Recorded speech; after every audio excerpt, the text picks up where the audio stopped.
Welcome to our channel. Today we how to use Freshsales for efficient sales management step by step clearly.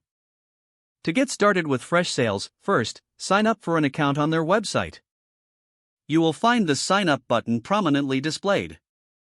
Fill in the required information, including your email and a strong password. Once you verify your email, log into your Freshsales account. Upon logging in, you will be greeted by the dashboard. Take a moment to familiarize yourself with the layout. Now, locate and click on the Contacts tab in the left side menu. In this section, you can add new contacts by clicking the Add Contact button. Fill in the contact details, including name, email, and phone number. You can also segment your contacts using tags for easy organization. Next, navigate to the Deals tab to manage your sales opportunities. Create a new deal by clicking the Add Deal button. Fill out the deal information, such as deal name, amount, and stage in the sales funnel. You can associate the deal with the contacts you just created for better tracking. Once your deals are set up, move on to the Activities tab.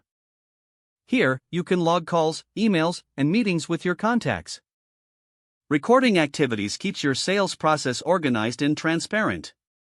Now, let's explore the Reports feature for performance tracking. Click on the Reports tab to view various analytics. You can customize your reports to focus on metrics most relevant to your sales goals. Moving on to automation, navigate to the Automation section. Create workflows to automate repetitive tasks, such as follow-up emails. This saves time and allows your team to focus on closing deals. You can also set up reminders for important tasks and events. Next, let's check out the Integrations feature. Freshsales allows you to connect with various tools, enhancing your productivity. Explore the integrations to connect with your email, calendars, and marketing tools. Finally, customize your settings by clicking the profile icon in the top right corner. Don't forget to like this video and subscribe to our channel for more step-by-step tech guides.